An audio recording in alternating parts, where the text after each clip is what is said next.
Good morning student. आज हम बढ़ेंगे next topic significance of entropy. तो कल हमने जैसे डिस्कस किया था कि एंट्रोपी क्या होता है कि entropy is the measure of randomness and the disorder of the system. So very good example is that कि for example when the classes जो है, अगर अपने कॉलेज की डिस्कशन की जाए, अगर कॉलेज में एक बीएससी सेकेंड ईयर क्लास है, एक बीएससी फाइनल है, बीकॉम है, if all the classes, all the stream are sitting in their particular classes, and that mean to say entropy is zero है। जब क्लास ऑफ हो जाती है and after that there is mixing of the student is there, and mixing of student जो है there is randomness of the different stream। कोई बच्चा BSc का है, कोई बीकॉम का है, कोई एमए का है, कोई कुछ different type of streams are the moving here and there, and that is entropy. तो इसी तरह से हम एक और एग्जांपल कहते थे कि फॉर एग्जांपल जब फुटबॉल की मैच की बात कर ले तो यहाँ पे सपोज एक टीम है, यहाँ पे दूसरी टीम है, तो all the teams are at extreme end. तो जब यहाँ पे दोनों टीम एक्सट्रीम एंड पे है तो दम एंट्रोपी क्या है, जीरो। जब मैच स्टार्ट हो जाता है तो therefore there is mixing of the player is there, mixing mean to say randomness is there, and therefore entropy will be there. So these are the general example of the entropy. अब हम significance पढ़ेंगे कि significance क्या है। Significance में आता है कि जैसे सॉलिड्स हैं, जैसे सॉलिड है तो सॉलिड के अंदर क्या होता है कि अगर हम क्रिस्टलाइन सॉलिड की बात करें तो in the crystalline solid the all the atoms and the constituents ion of that particular substance are arranged in a fixed order, and अगर वो सारे के सारे फिक्स ऑर्डर में है that means say कि उस केस में क्या है, एंट्रोपी की value zero. That's minimum is there, entropy zero जो है कभी नहीं होती वैसे। So because at the even the 0 degree centigrade temperature there is little vibration into the atom, but ये नेक्स्ट हायर केस में जाके आएगा। We assume that कि यहाँ पे एंट्रोपी की वैल्यू जीरो है।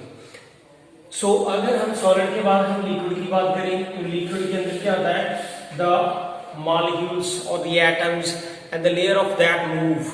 अगर उनकी लेयर मूव करती हैं तो एंट्रोपी की वैल्यू जो है वो सॉलिड की हम अज्यूम जीरो कर रहे थे, लेकिन यहाँ पे एंट्रोपी की वैल्यू एग्जिस्ट करेगी because the constituent atoms of that liquid or the substance will move here and there, and due to their movement there is a randomness is there।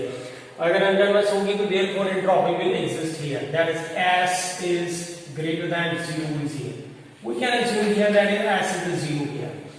and in the gases के अंदर जो है constituent जो atoms और molecules हैं gas के, they are moving extremely in the random condition, they are moving at extreme random condition, and due to the temperature change their kinetic energy vary, and their kinetic energy vary, therefore their speed vary, and there is the randomness of the gases।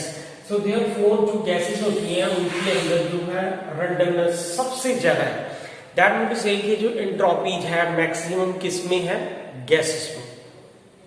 Similarly और एक example है, अगर हम usually देखें ice ले लेते हैं तो आइस को हम रेफ्रिजरेटर में डाल देते हैं, तो अगर रेफ्रिजरेटर में आइस है देन उसके बाद जो एंट्रोपी जो क्या है, it's minimum is there. When the ice हम बाहर निकाल के रख दें तो आइस मेल्ट हो जाएगी, आइस मेल्ट होगी तो देयरफॉर द आइस जो है वो वाटर में चेंज हो जाएगी, and therefore entropy will increase. This is also sort of example. Similarly अगर हम देखें कि परफ्यूम की बोतल है, तो अगर परफ्यूम की बोतल है तो वो अगर किसी बोतल में से जब परफ्यूम बाहर निकल जाता है and then spread out, and उसकी स्प्रेड जब होती है that increase the entropy of that जो जिस कंस्टिट्यूएंट आयन से वो बना है। तो अगर वो कंस्टिट्यूएंट आयन जो है जब बाहर आ जाएंगे तो that increase the entropy. So these are the various examples of the significance of the entropy, that entropy जो है is the measure of randomness and that increase. अब इसके बाद आ जाता है कुछ एंट्रोपी जो है फेज ट्रांजिशन क्या होती है, what is the entropy in the phase transition. तो that we will study here entropy in phase, that is entropy in phase changes। So entropy जो है फेज चेंजेस में कैसे आती है। अब फेज जो है वो 3 फेजेस हैं, that is solid, liquid and gas. So therefore one substance can exist into the three different phases, that is solid, liquid and gas. इसी तरह से उसकी एंट्रोपी भी वेरी करती है. You know that very well that here कि entropy का कल हमने डिस्कशन की थी, is written by this q by is there. तो अगर हम थर्मोडायनामिक के पिछले लेक्चर्स को रिवाइज करें जो पीछे हम पढ़ चुके हैं, you know that ये क्यू और डेल्टा एच जो होता है that is the same, that Q and delta H जो है that is the same thing is here, that is heat change is equal to enthalpy के बराबर होता है. So therefore this is entropy you have that will be equal to delta H divided by T. So this is the general formula of entropy, that is entropy change will be equal to change in enthalpy divided by temperature. So this is the general formula of the entropy in the term of enthalpy. If this is the general formula of entropy in the term of heat, so अगर हम entropy change की discussion करें तो phase transition जो है वो अगर 3 different type की है तो उसकी हम डिफरेंट डिस्कशन करेंगे. पहले है एंट्रोपी ऑफ फ्यूजन क्या होती है. सो एंट्रोपी ऑफ फ्यूजन, पहली बात ये कि फ्यूजन क्या होती है. फ्यूजन क्या होता है कि व्हेन सॉलिड जो है उसको हम मेल्ट कर दें. जैसे for example you will take a piece of crystal of the sugar and that is placed on the pan, उसके ऊपर तवे के ऊपर रख दें और पैन के ऊपर रख दें, और अगर with the little heat, जब हम हीट उसको दे रहे हैं तो that solid crystal will fuse. अगर उसकी फ्यूजन हो जाती है, don't change into the liquid, liquid में चेंज नहीं करने की जरूरत है, just change that there is little fusion.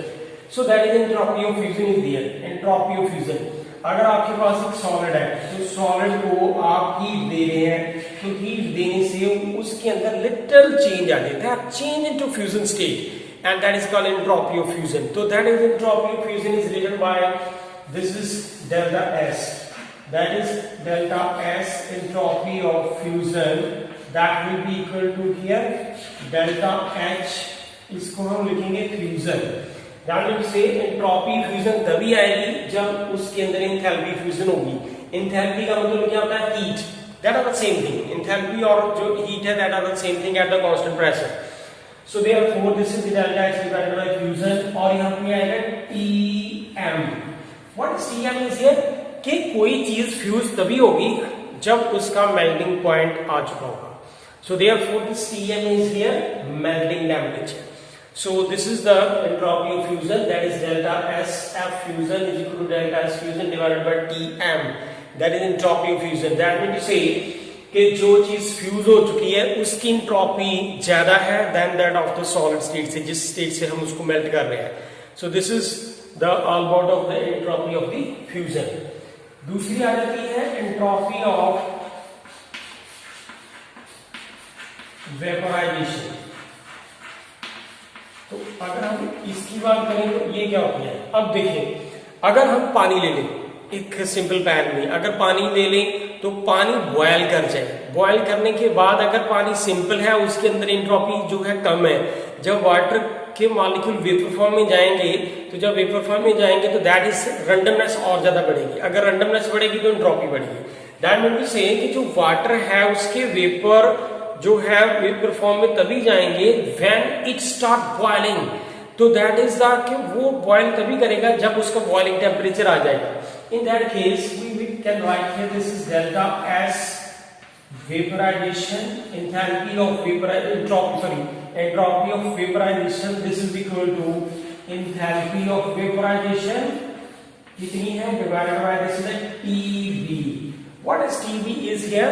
TB is the boiling temperature. तो you mean to say कि ये कोई चीज बॉयल जो है वेपर फॉर्म में तभी जाएगी जब उसका बॉइलिंग पॉइंट जो है आ चुका है. अगर हम किसी सब्सटेंस की डिस्कशन कर रहे हैं और उसकी स्टडी कर रहे हैं, नॉट टू वेट दैट कि वैसे तो वेपर फॉर्म में वाटर वैसे भी चला जाता है, जैसे सनलाइट जो है वो इवेपोरेट कर देती है, but we are here studying the discussion of a system which is under the investigation. So therefore this is the delta S is the entropy of vaporization, which is equal to enthalpy of vaporization divided by TB. TB is the boiling temperature. And इसके बाद आ जाता है entropy of transition. Entropy of transition.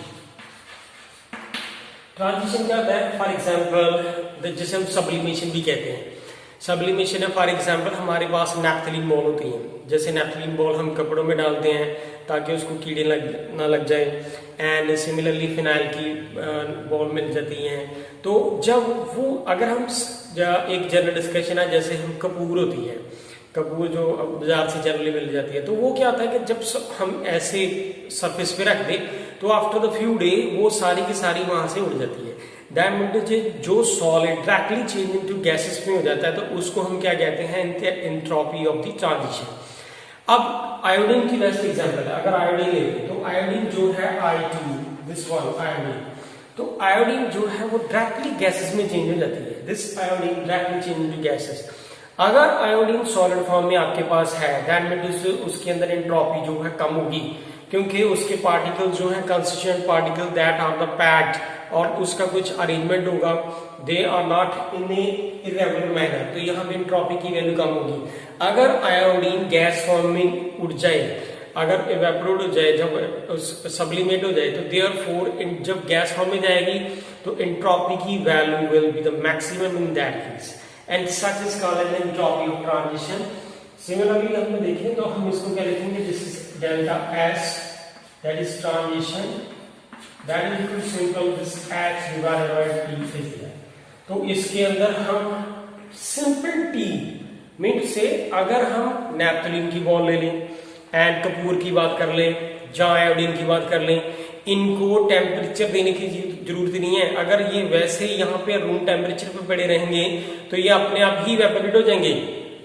That means से इस expression में हमें यहाँ पे टी एम नहीं लिखना, ना टी वी लिखना है, that is the room temperature. जो रूम टेम्परेचर है that is simple T, and that is delta H क्या है, simple entropy of simple enthalpy of that, and this is called as the enthalpy entropy of transition when this solid directly change into the gas. So this is the different type of the entropy. अब इसकी कुछ numerical भी हैं, वो हम next lecture में discuss करेंगे। Let's we move on the next topic. So next is the entropy change.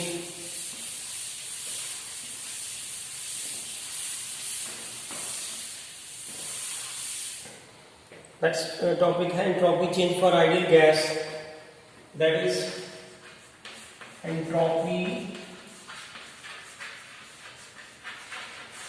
change for ideal gas. Entropy change for ideal gas with change in V, P and T. तो volume, temperature और pressure की discussion होगी इसमें। तो सबसे पहला case क्या है, entropy as a function of T and V. Entropy as function of temperature and volume. तो in order to solve this expression, तो वी हैव टू बी, जो हमें फर्स्ट लॉ ऑफ थर्मोडायनेमिक्स से ही इसको स्टार्ट करना पड़ेगा। तो सबसे पहले अगर इसको हम लिखेंगे तो हम according to first law of thermodynamics,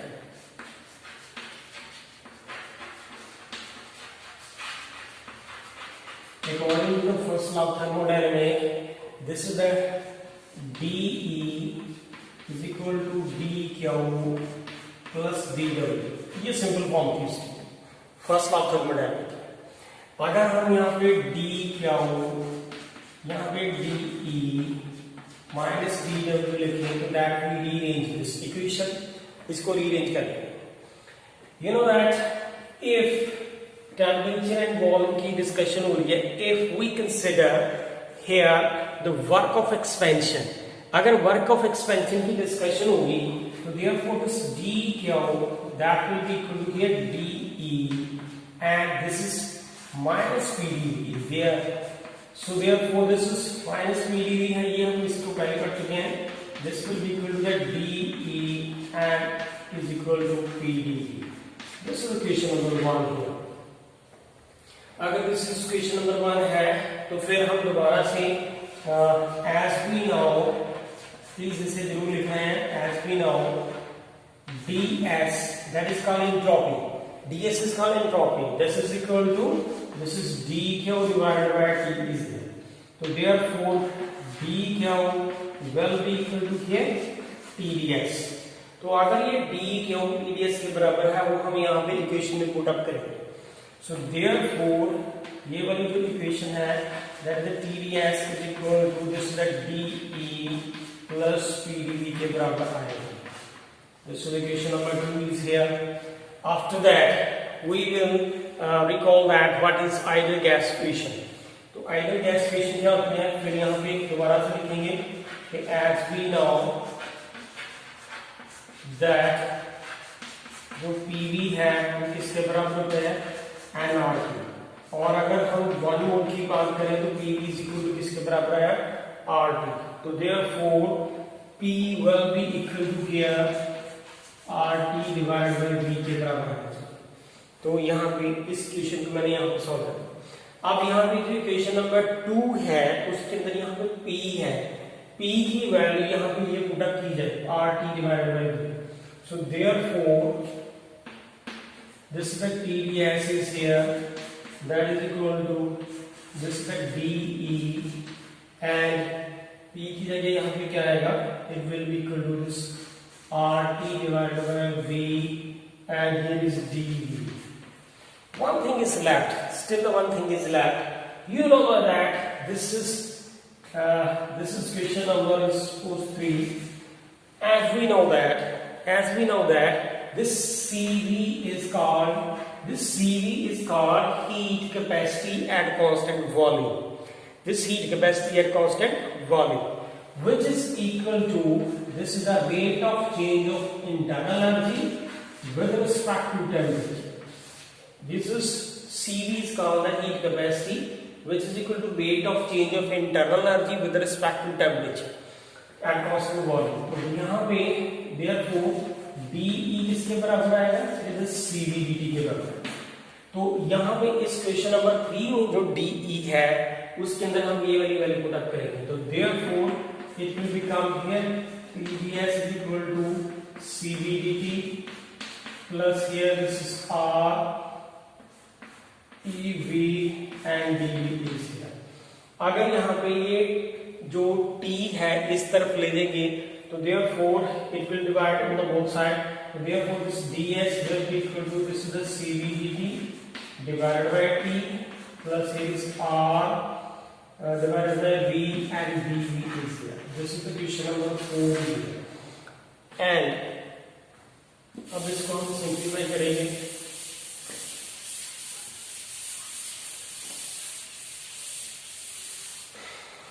Now see here that this is entropy change that will be from S1 to S2, and this is here the CV and this is the 1 by T and dt.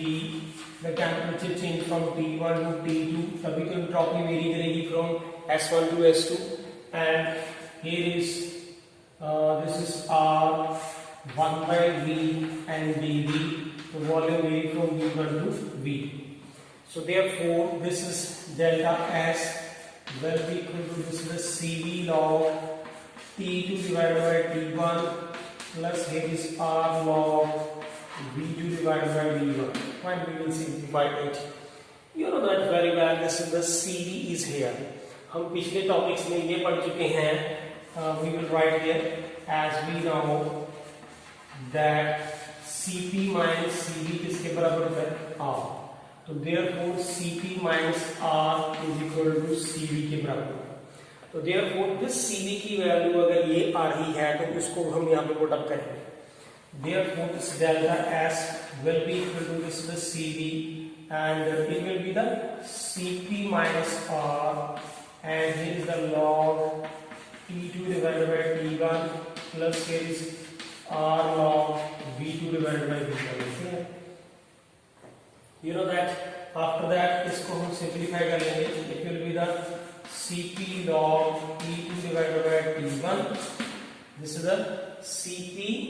Here is the CP log T2 divided by T1 minus is here R log T2 divided by T1 plus here is the r log v2 divided by v1. So this is the entropy change for the in the term of this T and V. So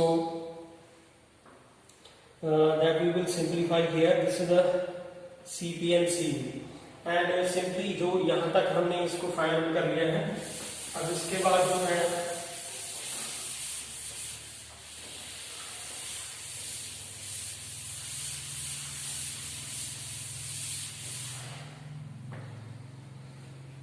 इससे पहले जो हमारा इस equation थी वो क्या थी, delta S is equal to this is the Cv log is here, this is the Cv, that is the Cv log T2 divided by T1 here is and R log V2 divided by V1.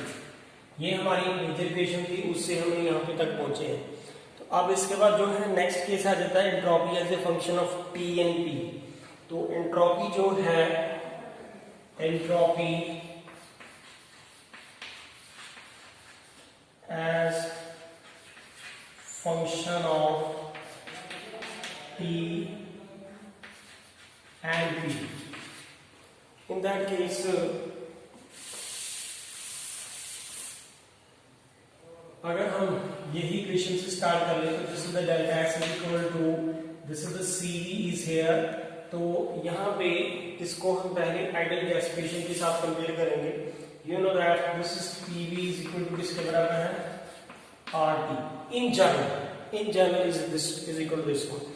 इसके बाद हम क्या करेंगे कि अगर P1 V1 है it will be the RT1. R is the gas constant. So therefore this V1 will be equal to this is RT1 divided by P1. यहाँ पे है P2 V2 is equal to here is RT2. So therefore V2 will be equal to this is RT2 divided by P2. So therefore अगर हम V1 से this is V2 divided by V1. So then this is V2 is here RT2 divided by P2 and यहाँ पे क्या आ जाएगा RT1 और यहाँ पे P2 this R के साथ ये R कैंसिल हो जाएगा. Therefore V2 divided by V1 will be equal to here P2 and this is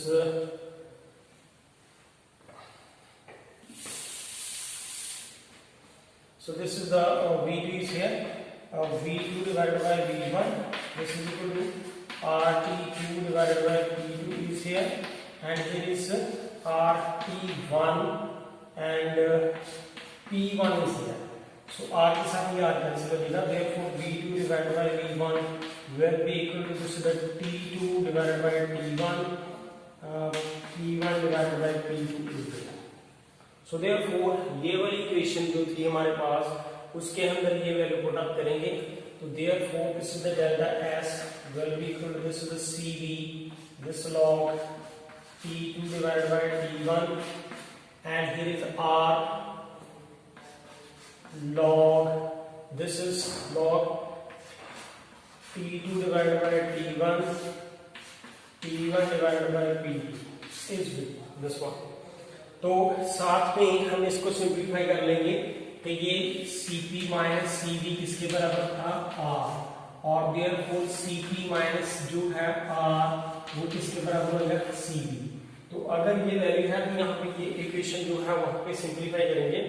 तो therefore it will become delta S is equal to this is the Cp minus R जिसके साथ क्या है log T2 divided by T1 and here is R log this is T2 divided by T1 divided by P2 and bracket close.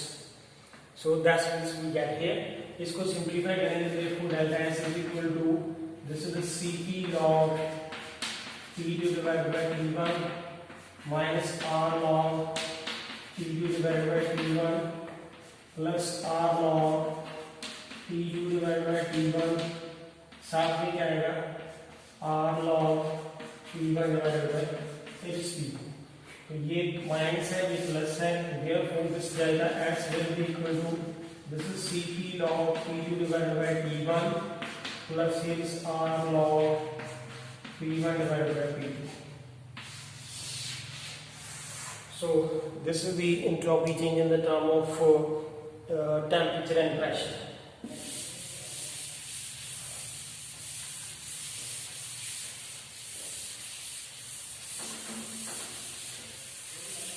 After that हम इसकी discussion करेंगे कि जो entropy है वो वेरियस प्रोसेस के लिए इस एक्सप्रेशन से कैसे निकाली जा सकती है. You know that there are in दोनों इक्वेशन से ही हम वो फाइंड आउट करेंगे. तो फॉर एग्जांपल अगर हम आइसोथर्मल प्रोसेस की बात करें, आइसोथर्मल प्रोसेस, तो आइसोथर्मल प्रोसेस क्या होता है? Process which are carried out in such a way that in which the temperature remain constant, जिसके अंदर टेम्परेचर क्या रहता है? Constant. That would say isothermal के अंदर जो है टेम्परेचर की वैल्यू कितनी है? 0. That would say from this equation this delta S, ये वाली जो है Cv log T2, अगर यहाँ पे ये वैल्यू ऐसे पड़ी है तो ये वैल्यू क्या हो जाएगी? 0. So therefore we are left with this is R log V2 divided by V1. So for isothermal process delta S की वैल्यू इसके बराबर आनी चाहिए. So this is for the isothermal process. इसके बाद जो है अगर हम in the term of this one find out करें तो इस जो in the term of pressure and temperature था, in that case delta S की वैल्यू जो किसके बराबर आएगी? यहाँ पे ये टर्म 0 हो जाएगी. तो we are left with here is R log P1 divided by P2 in the term of pressure and the temperature is there. So this is first case is there. Second क्या है? हर second process के लिए जिसको हम कहते हैं isobaric. अब isobaric process कौन सा है? आइसोबारिक प्रोसेस जिसके अंदर जो है P1 जो है P2 जो है वो कांस्टेंट है. अगर वो कांस्टेंट है तो इसके अंदर और इसके अंदर हम इसकी वैल्यू पुट अप कर लेंगे और इसके अकॉर्डिंगली उसका सॉल्यूशन बन जाएगा. सो जो है एंट्रोपी चेंज, तो दैट विल बी हियर इस इक्वेशन में देखें. अगर यहाँ पे P1 P2 जो है वो 0 है, देयरफॉर डेल्टा S की वैल्यू किसके बराबर आएगी? Cp log T2 divided by T1 के बराबर आएगी. एंड नेक्स्ट प्रोसेस कौन सा है? आइसोकोरिक. सो आइसोकोरिक प्रोसेस इसके अंदर जो V1 V2 जो है वो कांस्टेंट है, that is change in volume जो है वो कांस्टेंट है. So therefore in that case जो ये वाली इक्वेशन देखें इसके अंदर जो है ये टर्म 0 होगी. तो देयरफॉर डेल्टा S जो है वो किसके बराबर आएगा?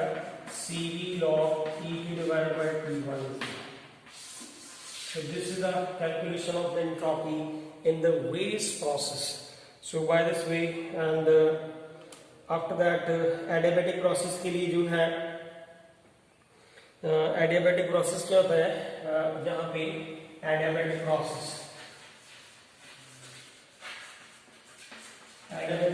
is that process in which the no heat exchange from system to the solvent. That means say heat की वैल्यू 0 है. तो एंट्रोपी जो है वो किसके बराबर होती है? It is Q by T. तो देयरफॉर अगर ये वैल्यू 0 है तो एंट्रोपी की वैल्यू कितनी है? 0. So that's all from this. जो है एंट्रोपी की वैल्यू 0 आएगी. बाकी हम नेक्स्ट लेक्चर में पढ़ेंगे. Thank you.